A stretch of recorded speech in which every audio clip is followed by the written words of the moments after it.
सबसे पहले रिसोर्सेज या संसाधन, तो इसे बेसिकली दो भागों में विभाजित कर सकते हैं, प्राकृतिक संसाधन और कृत्रिम। प्राकृतिक संसाधन वे संसाधन जो प्रकृति में पाए जाते हैं, इन्हें भी हम फर्दर क्लासिफाई कर सकते हैं इनएग्जॉस्टिबल यानी कि अक्षय प्राकृतिक संसाधन जो समाप्त होने वाले नहीं है, जैसे सूर्य का प्रकाश, वायु, और एग्जॉस्टिबल यानी कि जो समाप्त होने वाले संसाधन है, जैसे coal, petroleum, minerals, natural gas, okay, जो हमारे फॉसिल फ्यूल्स हैं, जीवाश्म ईंधन।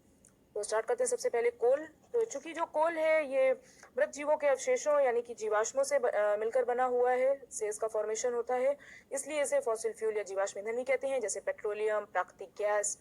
और कोल का इस्तेमाल पहले रेलवे इंजन्स में भाप उत्पन्न करने के लिए किया जाता था, और खाने को पकाने के लिए भी, साथ ही साथ थर्मल पावर प्लांट्स में भी इसका इस्तेमाल किया जाता है।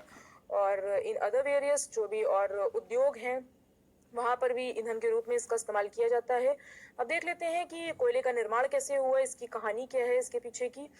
तो लगभग 300 मिलियन वर्ष पूर्व पृथ्वी पर जो निचले जलीय क्षेत्र थे, वहां पर काफी डेंस फॉरेस्ट थे, घने वन थे। तो कुछ डिजास्टर्स आई, जैसे बाढ़, इनके कारण जो ये फॉरेस्ट थे ये मृदा के नीचे दब गए, और इनके ऊपर फिर और ज्यादा मृदा का डिपोजिशन होने लगा, और ज्यादा सेडिमेंट्स लोड इसमें इकट्ठा होने लगा। तो इससे ये संपीड़ित हो गए, और जैसे जैसे ये गहरे होते गए और गहराई पे जाते गए, तो जो इनका जो तापमान है, उच्च तापमान और उच्च दाब, ठीक है, इस पे ये पृथ्वी के भीतर जो मृत पेड़ पौधे थे ये धीरे धीरे कोयले में परिवर्तित हो गए, और इस तरह हमारे कोयले का फॉर्मेशन हुआ।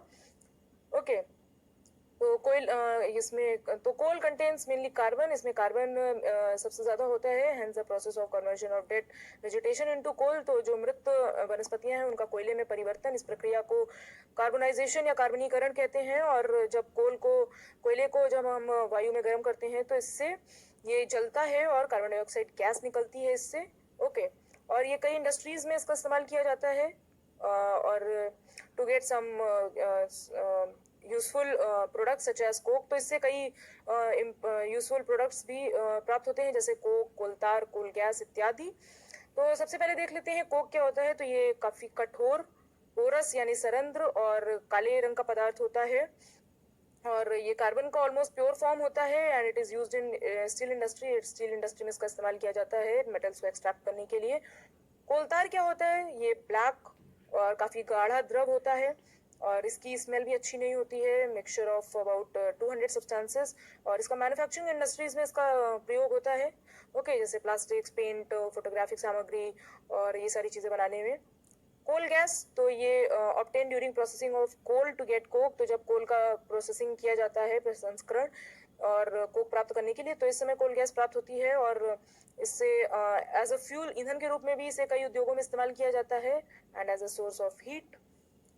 अब पढ़ लेते हैं पेट्रोलियम के बारे में। तो petroleum is a natural resource, ये भी प्राकृतिक संसाधन है जिससे पेट्रोल और डीजल प्राप्त किया जाता है, ठीक है। तो इसका निर्माण ऑर्गेनिजम्स यानी कि इसका निर्माण भी समुद्र में रहने वाले जीव हैं उनसे हुआ था। तो जब ये जीव मृत हुए तो इनके शरीर जो है समुद्र की तली में जाकर जमा हो गए, और फिर यहाँ पर रेत, मिट्टी, ये सब इनके द्वारा ये ढक गए, और फिर उसके ऊपर भी डिपोजिशन होने लगा।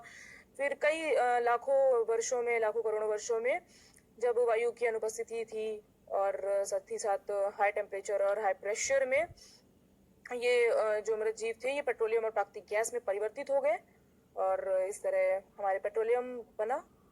ओके, इसकी कुछ विशेषताएं देख लेते हैं। पेट्रोलियम में डार्क ऑयली लिक्विड होता है, और इसकी भी स्मेल अच्छी नहीं होती है, and it is a mixture of various constituents such as petroleum, gas, diesel, petrol, lubricant, oil, और यानी कि पेट्रोल, डीजल, स्नेहक तेल, पैराफिन, मोम एटसेट्रा। और the process which is used to separate this constituents of petroleum is known as refining and is carried out in petroleum refinery. तो जो इसके परिष्करण जो होता है, इसके पृथक करने की जो प्रक्रिया उसे परिष्करण कहते हैं, रिफाइनिंग। एंड और ये पेट्रोलियम रिफाइनरी में ये सब किया जाता है। तो इसके कॉन्स्टिट्यूएंट्स क्या है, पेट्रोलियम में क्या क्या पाया जाता है। तो बेसिकली पेट्रोलियम गैस, एलपीजी, तो ये द्रव रूप में होती है, ओके, लिक्विड पेट्रोलियम गैस, और इसका इस्तेमाल घरों और उद्योगों में ईंधन के रूप में किया जाता है। उसके बाद पेट्रोल, तो ये motor fuel, aviation fuel, solvent for dry cleaning, इन सब के लिए इसका इस्तेमाल होता है। कैरोसिन, कैरोसिन ऑयल भी ये पेट्रोलियम का एक कॉन्स्टिट्यूएंट है। तो ये स्टोव्स में फ्यूल के तौर पे इस्तेमाल किया जाता है, लैम्प्स एंड जेट एयरक्राफ्ट्स में। डीजल, तो इसका इस्तेमाल हैवी मोटर व्हीकल्स में ईंधन के रूप में किया जाता है, इलेक्ट्रिसिटी जनरेटर्स में, ल्यूब्रिकेटिंग ऑयल यानी कि इसे स्नेहक तेल भी कहते हैं, ल्यूब्रिकेशन में इसका इस्तेमाल किया जाता है, पैराफिन वैक्स यानी कि पैराफिन मोम, इसका इस्तेमाल ऑइंटमेंट्स यानी जो मरहम होता है मोमबत्ती और वैसलीन वगैरह में, बिट्यूमेन तो इसका इस्तेमाल पेंट और सड़क निर्माण में किया जाता है। ओके, अब देख लेते हैं नेचुरल गैस। तो ये easy to transport through pipes and stored under high pressure as compared, तो ये सीएनजी के रूप में हाई प्रेशर उच्च दाब करके इसे स्टोर किया जाता है कंप्रेस नेचुरल गैस, और इसका इस्तेमाल पावर जनरेशन में किया जाता है, विद्युत उत्पादन में, और फ्यूल फॉर ट्रांसपोर्ट व्हीकल्स। ठीक है, तो ये स्वच्छ ईंधन है as compare to coal and petroleum, और fuel for home and factories, तो घरों में जो हम खाना बनाते हैं, natural okay, and manufacturing of chemicals and fertilisers. India has vast reserves of natural gas found, तो इसमें भारत में कई प्राकृतिक गैस के संसाधन पाए जाते हैं, जबकि त्रिपुरा, राजस्थान, महाराष्ट्र, कृष्णा गोदावरी डेल्टा रीजन में भी इसके काफी भंडार हैं प्राकृतिक गैस के।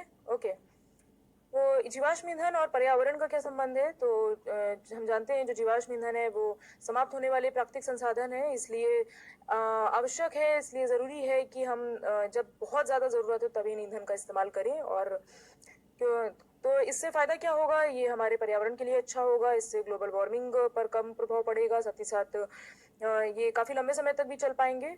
और भारत में जो पेट्रोलियम कंजर्वेशन रिसर्च एसोसिएशन है, पीसीआरए, इसने लोगों को सलाह देती है कि कैसे गाड़ी चलाते समय पेट्रोल या डीजल को बचाएं।